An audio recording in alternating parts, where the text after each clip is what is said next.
Video में मैं जो आपको अपडेट देने वाली हूँ ना, इस अपडेट ने टेक इंडस्ट्री में हलचल मचा दी है। देखिए, आईफोन 17 की तैयारी के बीच फॉक्सकॉन ने इंडिया से अपने इंजीनियर्स वापस चीन बुलाए हैं।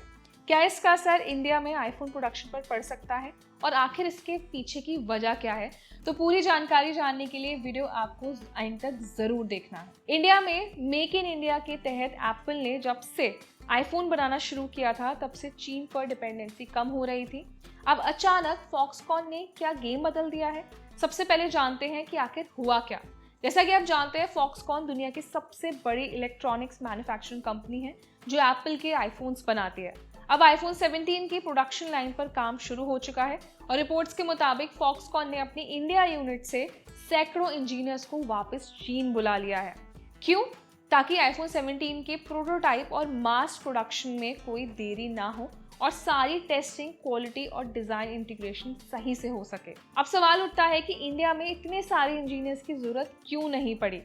दरअसल एप्पल के कई नए मॉडल्स की इनिशियल टेस्टिंग और सेंसिटिव डिजाइन वर्क अभी भी चीन में ही होता है। फॉक्सकॉन को आईफोन 17 के लिए न्यू प्रोसेसेस, क्वालिटी चेक्स और कुछ कटिंग एज कंपोनेंट्स को सेट करना है, जिसके लिए एक्सपीरियंस्ड इंजीनियर्स की जरूरत पड़ती है। तो देखिए, शायद कंपनी का मानना है कि इंडिया यूनिट में अभी इस लेवल के एडवांस प्रोटोटाइप फैसिलिटीज नहीं है, इसलिए शायद फॉक्सकॉन ने इंडिया के एक्सपीरियंस्ड इंजीनियर्स को 6 महीने के लिए चीन भेजा है ताकि वो वहाँ नए मॉडल की टेस्टिंग में हाथ बटा सके। क्या मेक इन इंडिया पर इसका कुछ बड़ा असर हो सकता है? तो देखिए, इसका सीधा जवाब है नहीं, क्योंकि फॉक्सकॉन ने इंडिया में आईफोन 16, 15 सीरीज को बहुत अच्छे से असेंबल किया है, मैनेज किया है। आने वाले टाइम में एप्पल का टारगेट है कि 20 से 25% आईफोन्स इंडिया में ही बनाए जाएं, लेकिन इनिशियल प्रोडक्शन और डिजाइन अभी भी चीन ही लीड करेगा।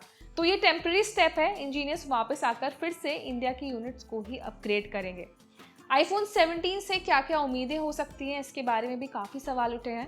तो अभी तक जो लीक सामने आए हैं उसके मुताबिक आईफोन 17 में new slim design, better battery life, AI integrated features देखने के लिए मिल सकते हैं और एप्पल इसका प्रोडक्शन टाइम पर शुरू करने वाली है ताकि सप्लाई चेन में कोई रुकावट ना आए। और फॉक्सकॉन का जो इंजीनियर्स कॉल है ना, वो भी इसी तैयारी का हिस्सा है।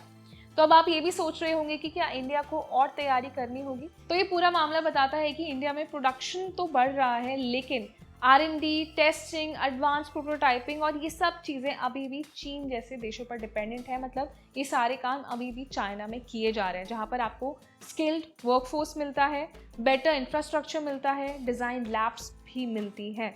तो मे बी शायद इंडिया में अभी इन चीज़ों की थोड़ी कमी है, या फिर इंडिया को अभी इन चीज़ों पर और बेटर तरीके से काम करना होगा। तो ये था पूरा अपडेट कि फॉक्सकॉन ने आईफोन 17 के लिए इंडिया से इंजीनियर्स को चीन क्यों भेजा। तो मुझे लगता है इस पूरे टॉपिक को लेकर बहुत से लोगों का अलग अलग एक माइंडसेट होगा, हर कोई अलग तरीके से सोचता है, लेकिन पूरा मुद्दा क्या था वो मैंने आपको बताया। तो आप हमें बताइए, क्या ये इंडिया के लिए जस्टिफाइड है कि जो आईफोन्स की डिज़ाइनिंग है वो तो हो रही है चाइना में, लेकिन नाम हो जाता है मेक इन इंडिया की फ़ोन बनाया जा रहा है इंडिया में। तो इस पूरे मुद्दे को लेकर आप क्या समझते हैं, आपका क्या ओपिनियन है, हमें कमेंट सेक्शन में बताएं। साथ ही टेक न्यूज़ लवर्स के साथ ये वीडियो शेयर करें, लाइक करें और ऐसे टेक रिलेटेड वीडियोस के लिए हमारे चैनल को सब्सक्राइब भी करें।